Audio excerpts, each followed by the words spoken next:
RS football ഫാമിന്റെ പുതിയ വീഡിയോയിലേക്ക് എല്ലാം മാന്യപ്രേക്ഷക സ്വാഗതം. നമ്മൾ ഇന്ന് സംസാരിക്കാൻ പോകുന്നത് ഇന്നലെ രാത്രി നടന്ന ബാഴ്സലോണ വേഴ്സസ് അത്ലറ്റിക്കോ മാഡ്രിഡ് മത്സരത്തെ കുറിച്ചാണ്.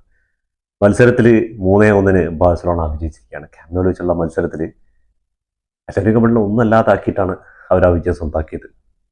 കഴിഞ്ഞ മത്സരം ആൽവസുമായിട്ട് ജയിച്ചപ്പോൾ പറഞ്ഞു ഇത് നല്ലൊരു കംബാക്ക് വിജയം നേടിയപ്പോൾ കുറേ ആൾക്കാർ പറഞ്ഞു ഇത് ആൽവസ് അല്ലേ, വലിയ ടീമുകൾ വരുമ്പോൾ ബാഴ്സന്റെ കളി അറിയാം. പക്ഷേ ബാഴ്സലോണയ്ക്ക് റഫീനിയും പെട്രിയും എല്ലാവരും തിരിച്ചു വന്നു. കഴിഞ്ഞ സീസണിൽ ഉണ്ടായ അതേ ഒരു സ്റ്റാർട്ടിംഗ് ലെവലിൽ കളിക്കാൻ പറ്റിയപ്പോൾ ബാഴ്സലോണ ആ പഴയ ബാഴ്സലോണയിലേക്ക് എത്തിയിരിക്കുകയാണ്. ഇന്ന് 1-0 പുറകിൽ നിന്നിട്ടാണ് 3-1 തിരിച്ചു വരുന്നത്. അതിലും ലെവൻഡോസ്കിയുടെ ഒരു പെനാൽറ്റി മിസ്സാണ്, അല്ലെങ്കിൽ 4-1 ലീഡാണ് വരേണ്ടത്.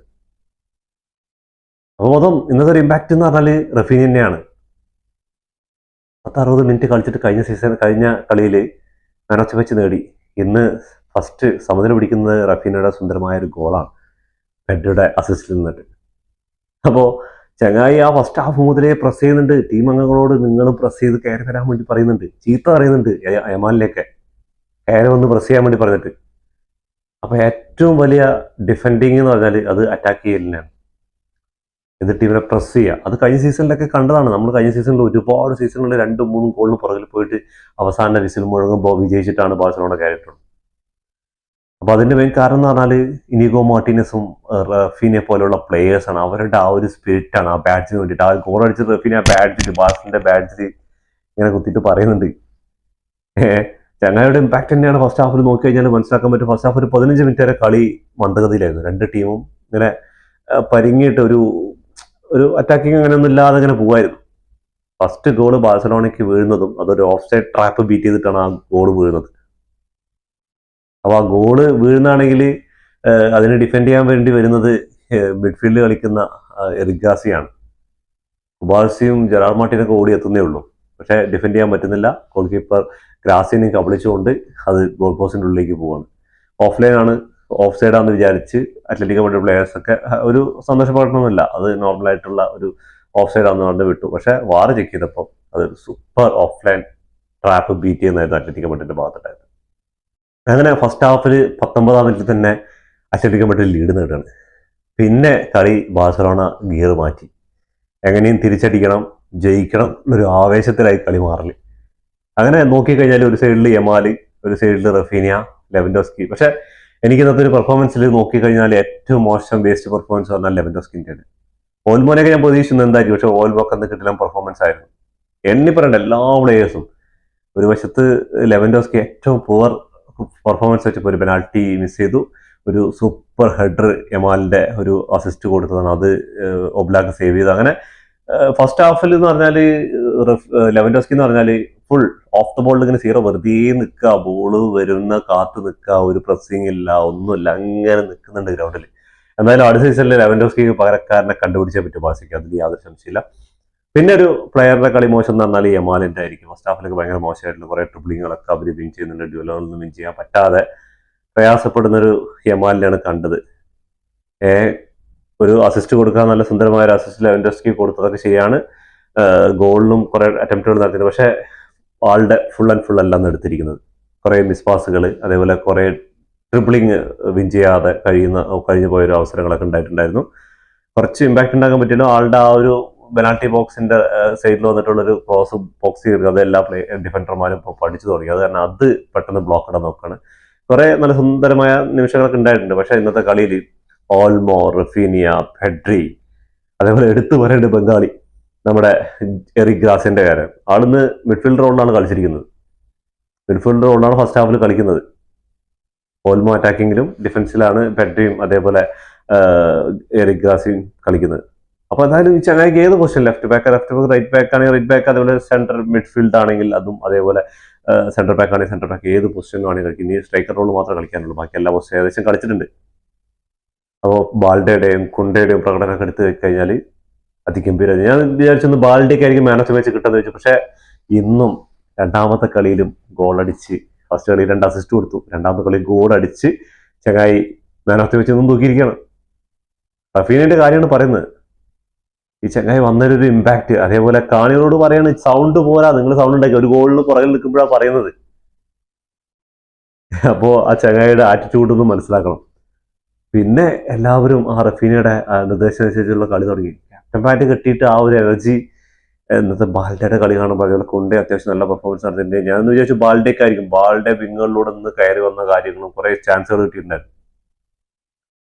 അങ്ങനെ ഓൽമോയിലൂടെ രണ്ടാമത്തെ ഗോളും അവസാനം അത് ഏത് സമയത്തും സമനില വരുന്നുള്ളൊരു കണ്ടീഷൻ ഒരു 80 മിനിറ്റ് ശേഷം അവരുടെ കളി ഷെർലോത്തിനെയൊക്കെ ഇറക്കിയിട്ട് അറ്റ്ലന്റിക് വേണ്ടിയിട്ട് കഴിഞ്ഞ സീസണിൽ എടുത്ത പോലെ കുറേ കാര്യങ്ങൾ നടത്താമെന്ന് വിചാരിച്ചു. പക്ഷേ വിങ്ങുകളിൽ നിന്ന് ക്രോസ് വരാതെയും അതേപോലെ നമ്മുടെ ജോൺ ഗാസിയുടെ സേവുകളും എല്ലാം കൂടി അറ്റ്ലന്റിക് വേണ്ടിയിട്ട് അവിടെ അങ്ങോട്ട് നിർത്തി എന്ന് പറയാം. ആൽവാരസിനൊന്നും കണ്ടിട്ടില്ല ജെറാർഡ് മാർട്ടിന്റെ കൺട്രോളിൽ അതേപോലെ ബാൽഡയുടെ കൺട്രോളിലായിരുന്നു. അതിനുശേഷം ശരിക്കും പറഞ്ഞാൽ ഇന്ന് ചിത്രത്തിലില്ല ആൽവാരസ്. ജൂലിയൻ ആൽവാരസിന്റെ ഒരു പ്രകടനം ഇന്ന് കണ്ടിട്ടുണ്ടായിരുന്നില്ല. സെർലോത്ത് ഇറങ്ങി സെർലോത്തും കുറേ നേരം ഗ്രൗണ്ടിൽ ഓടി നടക്കുന്നല്ലാതെ നമ്മുടെ ക്രോസ് ബോളുകളും കാര്യങ്ങളൊന്നും വരുന്നില്ല. സെറ്റ് പീസുകളിലൂടെ ഗോൾ നേടുക എന്നുള്ള ഒരൊറ്റ തന്ത്രമായിരുന്നു അവസാനത്തെ ഒരു 10-20 മിനിറ്റ്. എങ്ങനെയും സമനില തരണം. സമനില തരാൻ വേണ്ടിയിട്ട് 86 മിനിറ്റ് ശേഷം ആൽമാടയ്ക്ക് ഒരു ചാൻസ് കിട്ടി. 2 ഡിഫൻഡർമാരെ കബളിപ്പിക്കാൻ ഒരുപാട് ട്രൈ ചെയ്താണ്. അത് ഗോൾ കീപ്പറെയും കബളിച്ച് 2 ഡിഫൻഡർമാരെയും കബളിക്കാൻ വേണ്ടി കുറച്ച് വൈഡായി പോയി. അത് കറക്റ്റായിട്ടുള്ള ഒരു കിക്കായിരുന്നെങ്കിൽ അത് സമനില നേടിയിട്ടുണ്ടാവും. അതേപോലെ തന്നെ ഇന്നത്തെ ലെവൻഡോസ്കി ആ ഓൽമോയ്ക്ക് ഫൗൾ ചെയ്തതിനാണ് ലെവൻഡോസ്കിക്ക് പെനാൽറ്റി കിട്ടിയിട്ട് പെനാൽറ്റി എടുക്കുന്നത്. ചങ്ങായി ഇങ്ങനെ റോക്കറ്റ് വിടുന്ന ആരും പ്രതീക്ഷയില്ല. സേവ് ചെയ്യുന്നൊരു പ്രതീക്ഷ ഉണ്ടായിരുന്നു, പക്ഷേ ഈ ഒരു റോക്കറ്റ് ബോളിലൂടെ വിടുന്നു വിചാരിച്ചില്ല. അതിനുശേഷമാണ് ലെവൻഡോസ്കി കുറച്ചെങ്കിലും നല്ല രീതിക്ക് കളിക്കാൻ തുടങ്ങി, കുറച്ചെങ്കിലും ബോളിന് വേണ്ടി റിക്കവർ ചെയ്യാനും അതേപോലെ ഒന്ന് ഓടി കളിക്കാൻ തുടങ്ങിയത്. അതിന്റെ ഫലമായിട്ടാണ് യമാൽ ഒരു സുന്ദരമായ ഒരു അസിസ്റ്റ് ഇട്ട് കൊടുക്കാൻ നോക്കി. ആ അസിസ്റ്റ് എൻ്റെ ഒബ്ലാക്ക് ഒരു സേവ് ഉണ്ട്. ഏറ്റവും പൊന്നു എമ്മാതിരി സേവാന്ന് അറിയാം. നമ്മളൊക്കെ യമാല് സെലിബ്രേഷൻ തുടങ്ങിയ ആ സൈഡ് അസിസ്റ്റാന്ന് പറഞ്ഞിട്ട്, പക്ഷെ ഞങ്ങളുടെ സേവ് ഭയങ്കരമായിരുന്നു. അങ്ങനെ സെക്കൻഡ് ഹാഫ് തുടങ്ങി 65 മിനിറ്റിൽ ഓൽമോയിലൂടെയാണ് സെക്കൻഡ് ഗോൾ അടിക്കുന്നത്. പിന്നെ അതിനുശേഷം കളികൾ അങ്ങോട്ടും ഇങ്ങോട്ടൊക്കെ പോകുന്നുണ്ട്. കുറേ ചാൻസുകൾ ബാഴ്സയ്ക്ക് കിട്ടുന്നുണ്ട്. അങ്ങനെ അവസാനം 90+7 മിനിറ്റിൽ ഫെറാൻ ടോറസ് സബ്സ്റ്റിറ്റ്യൂട്ട് ഇറങ്ങി വന്നിട്ട് ബാൽഡയുടെ അസിസ്റ്റിൽ, അതും ഇന്നത്തെ ആ ഒരു അറ്റംപ്റ്റ് ഓൽമോയ്ക്ക് പരിക്കായിട്ട് കയറി. അപ്പോൾ ആകെ ഓൾറെഡി ഫെർമിൻ ലോപ്പസ് ഇല്ലാതിരിക്കുകയാണ് സിറ്റുവേഷൻ. ഡി ജോണിന് പരിക്കെന്ന് പറയുന്നുണ്ട്. അപ്പോൾ ഇപ്പൊ കൈക്കാണ് പരിക്കെന്ന് പറയുന്നുണ്ട്. അത് കാര്യമായിട്ടില്ല എന്ന് പറഞ്ഞത്. അതുപോലെ പെഡ്രി ഗ്രൗണ്ടിൽ ഇരിക്കാണ്ടായി, സബ്സ്റ്റിറ്റ്യൂട്ട് ചെയ്യണ്ടായി പെട്ടെന്ന്. അപ്പോൾ മൊത്തം ക്യാമ്പിൽ ഒന്നൊന്ന് ചെയർ ചെയ്തുകൊണ്ടിരിക്കുകയാണ്. പെഡ്രി എന്ന് പറഞ്ഞിട്ട് ആ മജിഷ്യന്റെ ആ ഒരു നമുക്ക് ക്യാമ്പിൽ ബാഴ്സലോണയ്ക്ക് എന്താണെന്നുള്ളത് കാണിച്ചു തന്നാണ് ആ ഒരു മൂവ്മെന്റ്, ആ ഫാൻ ബേസ്. എന്താന്ന് പറഞ്ഞാൽ ഈ ചങ്ങായി ഗ്രൗണ്ടിൽ നിൽക്കുന്നിടത്തോളം കാലം ബാഴ്സയ്ക്കെതിരെ ഗോൾ അടിക്കുക എന്ന് പറഞ്ഞാൽ കുറച്ച് ബുദ്ധിമുട്ടുള്ള കാര്യങ്ങൾ തന്നെയാണ്. കാരണം ബോൾ കൺട്രോൾ ചെയ്തിട്ട് സെൻട്രൽ മിഡ്ഫീൽഡിനെ ഭരിച്ചുകൊണ്ടിരിക്കുന്ന ഒരു മാന്ത്രികനാണ് ഈ ചങ്ങായി പെഡ്രി പാട്രോ. അപ്പോൾ ഒന്നും പറയാനില്ല, ആളുടെ പ്രകടനം, ആള് പരുക്കളൊന്നും ഇല്ല എന്നാണ് ഇപ്പോൾ അറിയപ്പെടുന്നത്. അതേപോലെ കളി കഴിഞ്ഞ ശേഷം വാർത്താ സമ്മേളനത്തിന് സിമിയോണി പറഞ്ഞൊരു വാക്കുകളുണ്ട്. സിമിയോണി പറയുന്നത് എന്തുകൊണ്ടാണ് കഴിഞ്ഞ സീസണിൽ റഫീനിക്ക് ബാലൻ ഡിയോർ കിട്ടാതിരുന്നത്. ഈ ചങ്ങായിന്റെ ഇമ്പാക്റ്റ് ആണ് ഈ 2 കളികൾ, ആൽവസിന്റെ അതേപോലെ തന്നെ അറ്റ്ലറ്റികോ മാഡ്രിഡിന്റെ ഈ ചങ്ങായിയുടെ ഇമ്പാക്റ്റ് ആണ്, അതിൽ യാതൊരു സംശയമില്ല. അപ്പോൾ ചിലർ ചോദിക്കുന്നുണ്ട് ഈ റഫീനിയും ഇങ്ങനെ ബാഴ്സയിൽ ഇമാതിരി ഇമ്പാക്ട് ഉണ്ടാക്കുന്നത് എന്തുകൊണ്ട് ബ്രസീൽ ഉണ്ടാക്കുന്നില്ല. ബ്രസീലിന്റെ പ്രശ്നം എന്താണെന്ന് ഞാൻ കഴിഞ്ഞ വീഡിയോകളിലൊക്കെ, ബ്രസീലിനെ കുറിച്ചുള്ള വീഡിയോകളിലൊക്കെ, അവിടെ ഈ മിഡ്ഫീൽഡിൽ ഭരിക്കാൻ പെഡ്രിയെ പോലെ, അതേപോലെ നവാസിനെ പോലെ, അതേപോലെ വിറ്റിനെ പോലെയും അതേപോലെ തന്നെ ഫാബിയൻ റൂയിസിനെ പോലെയുള്ള ആൾക്കാർ മിഡ്ഫീൽഡിൽ വേണം. അത് ബ്രസീലിൽ ഇല്ലാത്തതുകൊണ്ടാണ് ബ്രസീലിന്റെ മറ്റുള്ള പ്ലേയേഴ്സിന് പെർഫോമൻസ്, വിനീഷ്യസ് ആയിക്കോട്ടെ, റഫീന ആയിക്കോട്ടെ, ഇവരൊക്കെ ഗ്രൗണ്ടിൽ സെന്ററിൽ വന്ന് എടുത്തു കൊണ്ടുപോകുന്ന ബോൾ. ഇന്ന് റഫീനയ്ക്ക് കുറച്ചും കൂടി സിമ്പിൾ ആവുന്ന പറഞ്ഞാൽ പാൽറ്റയുടെ ആ ഒരു വിങ്ങിലൂടെയുള്ള കുതിച്ച് കയറ്റമാണ്. റാഷ്ഫോർഡ് ഇറങ്ങിയ സബ്സ്റ്റിറ്റ്യൂട്ട് ചെയ്ത് റാഷ്ഫോർഡ് ഒരു കിഡിലൻ കൗണ്ടറിലൂടെ ഒരു ഗോൾ ആക്കാണ്ട് ചാൻസ് കിട്ടിയിട്ടുണ്ടായിരുന്നു. അവസാനം റാഷ്ഫോർഡിന്റെ ഒരു അറ്റംപ്റ്റിലൂടെയാണ് ആ ഒരു ഗോള്, അവസാനത്തെ ഒരു ഗോള് വരുന്നത്. ബാൽഡേക്ക് കൊടുക്കുന്ന ബാൽഡെ ഒരു സുന്ദരമായ അസിസ്റ്റ്. ഫെറാൻ ആ ചങ്ങായി ഇവരാണ്. ഈ ചങ്ങായി എപ്പോഴാ ഗോൾ അടിക്കാൻ പറയാൻ പറ്റില്ല. ഇങ്ങനെ 90+7 മിനിറ്റ് കഴിയുന്നത് ഫെറാനെ ഫ്രീ ആക്കി വിട്ടി പെനാൽറ്റി ബോക്സിന്റെ സൈഡിൽ നിന്ന് കറക്റ്റായിട്ട് കൊടുക്കുന്ന പാസ് ഷൂട്ട് കൊണ്ട് ഞങ്ങൾ കയറ്റുന്ന ബോളിലേക്ക്. അതോടുകൂടിയിട്ട് വിസിലടിക്കുകയാണ്. കളി 90 മിനിറ്റ് കഴിയാണ്. അതിസുന്ദരമായിട്ടുള്ള 3-1 വിജയമാണ്. ലീഗില് റയലിനേക്കാളും 4 പോയിന്റ് ലീഡിലാണ്. നാളത്തെ കളി റയല് വിജയിച്ചാൽ മാത്രം 1 പോയിന്റ് ലീഡ്. അപ്പുറം 1ാം സ്ഥാനം ഏകദേശം അവിടെ തന്നെയാണ്. അറ്റ്ലന്റിക്കോ മാഡ്രിഡ് 4ാം സ്ഥാനത്ത് തന്നെ നിൽക്കുകയാണ്. അപ്പോൾ ഇനി നാളെ അറ്റ്ലന്റിക്കോ ബിൽബാവോ ആയിട്ടാണ് റയലിന്റെ മത്സരം. അറ്റ്ലന്റിക്കോ ബിൽബാവോയുടെ ഹോം ഗ്രൗണ്ടിലാണ്. 3 മത്സരങ്ങളായിട്ട് റയലിന് വിജയിക്കാൻ പറ്റിയിട്ടില്ല, സമനിലകളാണ്. 3 മത്സരങ്ങളിൽ നിന്ന് 3 പോയിന്റാണ് നേടിയിട്ടുള്ളൂ ലാ ലീഗിൽ. അതുപോലെ തന്നെ സിമിയോണിയുടെ അറ്റ്ലന്റിക്കോ മാഡ്രിഡ് 7 മത്സരങ്ങൾ അൺബീറ്റൻ ആയിട്ടാണ് ക്യാമ്പ് നോയിലേക്ക് വരുന്നത്. അപ്പോൾ ഇന്നത്തെ സോഷ്യൽ മീഡിയ ന്യൂസുകളിലൊക്കെ രാവിലെ മുതൽ കണ്ടൊരു കാര്യം എന്ന് പറഞ്ഞാൽ ഇവര് അൺബീറ്റൻ ആയിട്ട് വരുന്നതാണ്. ക്യാമ്നോല് ബാഴ്സലോണ പേടിക്കേണ്ടി വരും. ഇവര് റയലിനെ 5-2 പരാജയപ്പെടുത്തിയിട്ടാണ്. ഒബ്ലോക്ക് പറഞ്ഞു ഈ കളിക്ക് ശേഷം വാർത്താസമ്മേളനത്തിൽ ഒന്ന് പറഞ്ഞ കാര്യം എന്താണെന്ന് പറഞ്ഞാൽ, ഞങ്ങൾ റയലിനെ 5-2 പരാജയപ്പെടുത്തു, പക്ഷെ റയലിനെ പോലെ ടീമല്ല ഇത്. ബാഴ്സലോണ എന്ന് പറഞ്ഞാൽ വ്യത്യസ്തമായ ഒരു ടീമാണ്. ബാഴ്സലോണയ്ക്കെതിരെ വിജയിച്ചിട്ടുണ്ട്, പക്ഷെ അവർ ഗ്രൗണ്ടിൽ ഉണ്ടാക്കുന്ന ഇമ്പാക്ട്, ബാഴ്സലോണ ഫോം ആയി കഴിഞ്ഞാൽ പിന്നെ പിടിച്ചാൽ കിട്ടില്ല എന്ന് പറഞ്ഞ അവസ്ഥയാണ്. എല്ലാവരുടെ പെർഫോമൻസും, അതേപോലെ ജെറാർഡ് മാർട്ടിൻ ആയിക്കോട്ടെ, കുബാർസി ആയിക്കോട്ടെ, ബാൽഡെ, കുണ്ടെ, ആദ്യം ഫസ്റ്റ് കുറച്ച് നേരമൊക്കെ ജെറാർഡ് മാർട്ടിന്റെ കുറെ മിസ്സിംഗ് ഒക്കെ ഉണ്ടായിരുന്നു. പിന്നെ ആള് സെന്റർ ബാക്ക് എന്താന്നുള്ളതിൽ തെളിയിച്ചിരിക്കുകയാണ്.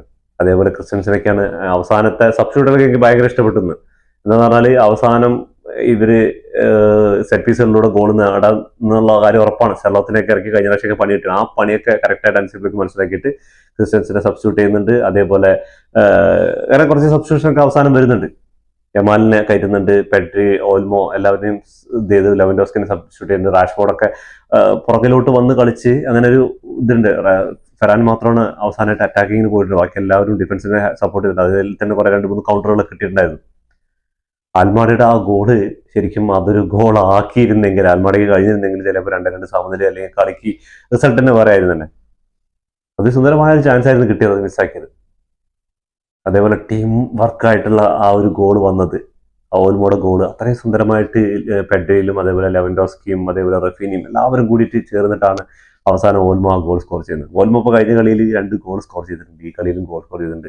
ഇതിന് മുമ്പുള്ള കളികളിലൊക്കെ ഭയങ്കര മോശം പ്രകടനമായിരുന്നു. ഇപ്പോൾ ഫെർമിൻ ലോപ്പസ് കൂടി ഇല്ലാണ്ടായപ്പോൾ ആകെ കൺഫ്യൂഷനായി പോയതാണ് ഈ ചങ്ങായി എന്ത് ചെയ്യുന്നത്. പക്ഷെ അവസരത്തെടുത്ത് ഉയർന്ന് കളിച്ച് ചങ്ങായി നേടിയിരിക്കുകയാണ്. അപ്പോൾ ഇന്നും റഫീനയുടെ ഒരു ഇമ്പാക്റ്റാണ് ഹൻസി ഫ്ലിക്കിന്റെ വിശ്വസ്തനായ പോരാളി എന്ന് പറയുന്നത്. അതിനാൽ ഈ ചങ്ങായി ക്ലബ്ബ് വിട്ടു പോകാൻ വേണ്ടി നിന്നാണ്. ആ സമയത്താണ് ഹൻസി ഫ്ലിക്ക് വരുന്നത്. റഫീനോട് പറയാം, തങ്ങൾ ഇവിടെ നിൽക്കണം, തങ്ങളെ ഞങ്ങൾക്ക് ആവശ്യമുണ്ടെന്ന് പറഞ്ഞു. അങ്ങനെ ഉണ്ടാക്കിയെടുത്തതാണ് ഈ റഫീന എന്ന് പറയുന്ന ആ ഒരു ക്യാപ്റ്റൻ മെറ്റീരിയൽ. അപ്പൊ തീർച്ചയായിട്ടും നമുക്ക് ഇന്നത്തെ കളിയുടെ സ്റ്റാറ്റസ് ഒന്ന് പരിശോധിച്ച് നോക്കാം. അപ്പോൾ ഇന്നത്തെ കളിയുടെ സ്റ്റാറ്റസിലേക്ക് നോക്കുകയാണെങ്കിൽ 18 ഷോട്ടുകൾ ബാഴ്സലോണ എടുത്തിട്ടുണ്ട്. അതിൽ 6 എണ്ണം മാത്രമാണ് ഓൺ ടാർജറ്റിലേക്ക് പോയത്. അതിൽ 3 എണ്ണം ഗോളാക്കാൻ പറ്റി എന്നുള്ളതാണ് വലിയ കാര്യം തന്നെയാണ്. അതേപോലെ അറ്റ്ലറ്റിക്കോ മഡ്രിഡിന്റെ ഭാഗത്ത് ശ്രദ്ധിക്കുകയാണെങ്കിൽ 7 ഷോട്ടുകൾ എടുത്തുള്ള 2 എണ്ണം മാത്രമേ ഓൺ ടാർജറ്റിലേക്ക് വന്നിട്ടുള്ളൂ. എന്താന്ന് പറഞ്ഞാല് അറ്റാക്കിങ്ങിൽ ആകെ ബെൻ മാത്രമാണ് നന്നായി കളിച്ചത്. ബാക്കി ഉലിയൻ ആൽവാരസ് ആയിക്കോട്ടെ, സിമിയോണി ആയിക്കോട്ടെ, സിമിയോണിന്റെ ഒക്കെ എന്താ പറഞ്ഞാല് സിമിയോണിന്റെ ഒക്കെ ശരിക്കും പൂട്ടി തന്നെ പറയാം. കുറെ ഫൗളുകളൊക്കെ കമ്മിറ്റ് ചെയ്ത് കൊണ്ടുവന്നിട്ടുണ്ട്. പക്ഷെ എന്നാലും ആളുടെ ഒക്കെ പെർഫോമൻസ് പറഞ്ഞത് ഭയങ്കര ഭംഗിയ പെർഫോമൻസ് ആയിരുന്നു. അപ്പോൾ ഷോർട്ട് ഓൺ ടാർജറ്റിലേക്ക് നോക്കുകയാണെങ്കിൽ 6ഉം 2ഉം ആണ്. അതേപോലെ പൊസിഷൻ നോക്കുകയാണെങ്കിൽ 60%, ഫസ്റ്റ് ഹാഫിൽ 70% ബാഴ്സലോണയുടെ കയ്യിൽ ബോൾ ഉണ്ടായിരുന്നു. സെക്കൻഡ് ഹാഫിൽ ടോട്ടലായിട്ട് നോക്കുമ്പോൾ 60% ബാഴ്സലോണയ്ക്ക് 40% അറ്റ്ലറ്റിക്കോ മഡ്രിഡാണ്. 516 പാസുകൾ ബാഴ്സലോണ കംപ്ലീറ്റ് ചെയ്തപ്പോൾ 344 പാസുകളാണ് അറ്റ്ലറ്റിക്കോ മഡ്രിഡ് കംപ്ലീറ്റ് ചെയ്തത്. അതേപോലെ തന്നെ പാസിംഗ് അക്യൂറസിയൊക്കെ 92% പാസിംഗ് അക്യൂറസി ബാഴ്സലോണയുടെ കയ്യിലുള്ളപ്പോൾ 86% പാസിംഗ് അക്യൂറസിയാണ് അറ്റ്ലറ്റിക്കോ മഡ്രിഡിന്. 12 ഫൗളുകൾ കംപ്ലീറ്റ് ചെയ്തപ്പോൾ ബാഴ്സലോണ 8 ഫൗളുകളാണ് അറ്റ്ലറ്റിക്കോ മഡ്രിഡ് കംപ്ലീറ്റ് ചെയ്തത്. ഒരു യെല്ലോ കാർഡുകളൊന്നുമില്ല. ഓഫ് സൈഡ് ബാഴ്സലോണ ഒന്നാകുമ്പോൾ അറ്റ്ലറ്റിക്കോ മഡ്രിഡ് 4 ഓഫ് സൈഡ് ഉണ്ട്. അത് കുറേ ആബ്സൈഡ് ട്രാപ്പുകളാണ്. അതിൽ 1-2 കഷ്ടിച്ച് രക്ഷപ്പെട്ടാണ് ബാഴ്സലോണയ്ക്ക് ഇതിലും ഒരു ഗ്രാസിയുടെ ഒരു അടിപൊളി സേവ് ഉണ്ടായിരുന്നു. ഒരു കൗണ്ടറിലൂടെ വന്ന ജോൺ ഗ്രാസിയുടെ സേവ് ഉണ്ടായിരുന്നു. അത് ഏകദേശം ഉറപ്പിച്ച ഗോളായിരുന്നു. പക്ഷേ ഭാഗ്യം കൊണ്ടും അതേപോലെ ആ ചങ്ങായുടെ സേവ് കൊണ്ടും മാത്രമാണ് രക്ഷപ്പെട്ടു പോയത്. 5 കോർണേഴ്സ് വിൻ ചെയ്തിട്ടുണ്ടായിരുന്നു ബാഴ്സലോണ. അപ്പോൾ അറ്റ്ലറ്റിക്കോ മഡ്രിഡ് 4 കോർണേഴ്സ് വിൻ ചെയ്തിട്ടുണ്ട്. അപ്പോൾ എന്തായാലും കളി ബാഴ്സ ഫാൻസിന് എന്തായാലും ഹാപ്പി ന്യൂസ് ആണ്. കഴിഞ്ഞ പ്രാവശ്യം എന്തായിരുന്നു ബാഴ്സലോണ ആ ഒരു ലെവലിലേക്ക് വന്നിട്ടുണ്ട്. അവസാനം ഫെറാൻ ടോറസിന്റെ ഗോളിലൂടെ 3-1 വിജയം നേടിയിരിക്കുകയാണ് ബാഴ്സലോണ. എന്തായാലും അപ്പോൾ ഇനിയുള്ള മത്സരങ്ങൾ എന്തായാലും ഇനി ചാമ്പ്യൻസ് ലീഗ് നടക്കാൻ പോകുന്നുണ്ട്. അതിലൊക്കെ ഈ ഒരു വിജയം മുൻകൂട്ടിയുള്ള ഒരു ഉത്തേജനത്തിന്റെ ഇത് തന്നെയാണ്. എന്താ പറഞ്ഞാൽ ഇന്നത്തെ നോക്കിയാൽ മതി, ഓരോ പ്ലേയേഴ്സിന്റെ മെന്റാലിറ്റി തന്നെ മാറ്റം വന്നു. കുണ്ടയുടെ ഒക്കെ കളി മാറി ഇന്ന് തന്നെ. അന്നാണ് ഒരു പ്ലെയർ ഗ്രൗണ്ടിൽ ഇറങ്ങി കഴിഞ്ഞാൽ ഇമ്പാക്ട് ഉണ്ടാക്കാൻ പറ്റുന്ന പറഞ്ഞാൽ, അപ്പോൾ അതിൽ കൂടുതലൊന്നും വേണ്ട ഈ ഒരു മാൻ ഓഫ് ദി മാച്ച് റഫീനിക്ക് കിട്ടാനുള്ളത്. ഹാഫ് ടൈമിന് ശേഷം ജെറാർഡ് മാർട്ടിന്റെ ഒരു ഫൗള് ഉണ്ട്, നമ്മുടെ സിമിയോണിയെ ഫൗൾ ചെയ്തതിന് വേണ്ടിയിട്ട് ഒരു ടാക്കിൾ ശ്രമിച്ചാണ്. പക്ഷെ അത് ശരിക്കും നല്ലൊരു ഫൗളായി. ഞാൻ വിചാരിച്ചു അടുത്ത റെഡ് കാർഡിനുള്ള ഓപ്ഷൻ ആയി പോകുമെന്ന് വിചാരിച്ചു. ഭാഗ്യം കൊണ്ട് മാത്രം രക്ഷപ്പെട്ടാണ് യെല്ലോ കാർഡിൽ. തീർച്ചയായിട്ടും അതൊരു റെഡ് ആവുന്നുള്ള തന്നെ പ്രതീക്ഷ. എന്താ പറയുക, അത്രയും നല്ലൊരു കൗണ്ടറിൽ അറ്റാക്ക് ചെയ്തുകൊണ്ടിരിക്കുന്ന സമയത്ത് ജെറാർഡ് മാർട്ടിൻ ബാക്കിൽ നിന്നാണ് പോയിട്ട് ആ ബോളിന് വേണ്ടിയിട്ട് ഇത് ചെയ്യുന്നത്. അത് ശരിക്കും അതിന് മുമ്പ് ഫസ്റ്റ് ടച്ച് കിട്ടുന്ന സിമിയോണിയുടെ കാലിലാണ് ബോൾ. നല്ലൊരു ഫൗളാണ്. റെഡ് കാർഡിന് അനിവാര്യമായ ഒരു ഫൗൾ തന്നെയാണ്. ഭാഗ്യം കൊണ്ട് മാത്രം രക്ഷപ്പെട്ടതാണ്. അപ്പോൾ ഞാൻ ഇന്നലത്തെ കളിയുടെ ആവർത്തനം, ചെൽസിക്കെതിരെയുള്ള കളിയുടെ ആവർത്തനം ആവുമെന്ന് വിചാരിച്ചു. എന്താന്ന് പറഞ്ഞാൽ അപ്പോഴും 1-1 സമനിലയിലാണ് നിൽക്കുന്നത്. 1-1 2-1 നിൽക്കുന്നത്. അപ്പോൾ എന്തായാലും ബാഴ്സയ്ക്ക് വിലപ്പെട്ട 3 പോയിന്റ് നേടിയിരിക്കണം. ഇനിയും ഒരുപാട് മത്സരങ്ങൾ ലീഗിൽ കംപ്ലീറ്റ് ചെയ്യാനുണ്ട്. അപ്പോൾ എന്തായാലും കാത്തിരുന്ന് കാണാം ആരായിരിക്കും ഈ പ്രാവശ്യത്തെ ചാമ്പ്യൻസ് ലീഗ് നേടുക. അപ്പോൾ നാളത്തെ റയലിന്റെ മത്സരത്തിനായി ബാഴ്സ ഫാൻസ് കാത്തിരിക്കുകയായിരിക്കും. അപ്പോൾ റയലും നാളെ എന്തായാലും വിജയത്തിൽ കുറഞ്ഞതൊന്നും അവർ അത്ലറ്റിക്കോ ബിൽബാവോയ്ക്കെതിരെ നേടാതിരിക്കില്ല എന്ന് പ്രതീക്ഷിക്കുന്നു. നമ്മുടെ കുറച്ച് പ്രേക്ഷകർ, നമ്മുടെ കുറച്ച് സബ്സ്ക്രൈബേഴ്സ് പറഞ്ഞിട്ടുണ്ടായിരുന്നു പ്രിവ്യൂ വീഡിയോകൾ സ്ഥിരമായിട്ട് ചെയ്യണം എന്നുള്ളത്. അപ്പോൾ നമ്മളതിന് ശ്രമിക്കുന്നുണ്ട്. പക്ഷേ ഇന്നലെ ഇവിടെ നാഷണൽ ഡേ ആയിരുന്നു. അപ്പോൾ കുറച്ച് ഫ്രണ്ട്സും കാര്യങ്ങളൊക്കെ ആയിട്ടൊന്ന് പുറത്ത് പോകേണ്ട കാര്യം ഉണ്ടായിരുന്നു. ഇപ്പോൾ രാവിലെ വരുമ്പോൾ 7 മണിയായി. പിന്നെ ഉറക്കത്തിനൊരു പ്രശ്നം, നേരെ ഉറങ്ങാൻ പറ്റിയിട്ടില്ല. അതേപോലെ തന്നെ ഡ്യൂട്ടി ഉണ്ടായിരുന്നു രാവിലെ തന്നെ. അപ്പോൾ ഡ്യൂട്ടിക്ക് പോകേണ്ട കാര്യം ഉണ്ടായിരുന്നു. അങ്ങനെ ഒക്കെ ആയിരുന്നു ഇന്നത്തെ ദിവസം കഴിഞ്ഞു. അത് ഇനിയുള്ള ദിവസങ്ങളിൽ എന്തായാലും തീർച്ചയായിട്ടും പ്രിവ്യൂ വീഡിയോകൾ, ഓരോ നല്ല നല്ല മാച്ചുകൾക്ക്, ഇമ്പോർട്ടൻറ്റ് മാച്ചുകൾക്ക് വരുന്നതിൽ പ്രിവ്യൂ വീഡിയോ ചെയ്യാനുള്ളതുണ്ട്. അപ്പോൾ തീർച്ചയായിട്ടും നിങ്ങളുടെ തരുന്ന സപ്പോർട്ട് വളരെ വലുതാണ്. നമ്മളിനി അടുത്തൊരു വീഡിയോയിൽ നമുക്ക് മോണിറ്റൈസേഷൻ ഏകദേശം കൺഫേം ആയിട്ടുണ്ട്. അപ്പോൾ അതിനെക്കുറിച്ചുള്ള ഒരു വീഡിയോ ചെയ്യുന്നുണ്ട്. അപ്പോൾ എന്തായാലും നിങ്ങൾ ഇതുവരെ തന്ന സപ്പോർട്ടിന് ഒരുപാട് നന്ദി. അപ്പോൾ ഇതോടുകൂടി ഈ വീഡിയോ അവസാനിക്കുന്നു. ഫുട്ബോൾ ലോകത്തെ പുതിയ വിശേഷങ്ങളുമായി വീണ്ടും കാണാം. ഈ വീഡിയോ ഇഷ്ടപ്പെട്ടാൽ ലൈക്ക് ചെയ്യുക, ഷെയർ ചെയ്യുക, സബ്സ്ക്രൈബ് ചെയ്യുക.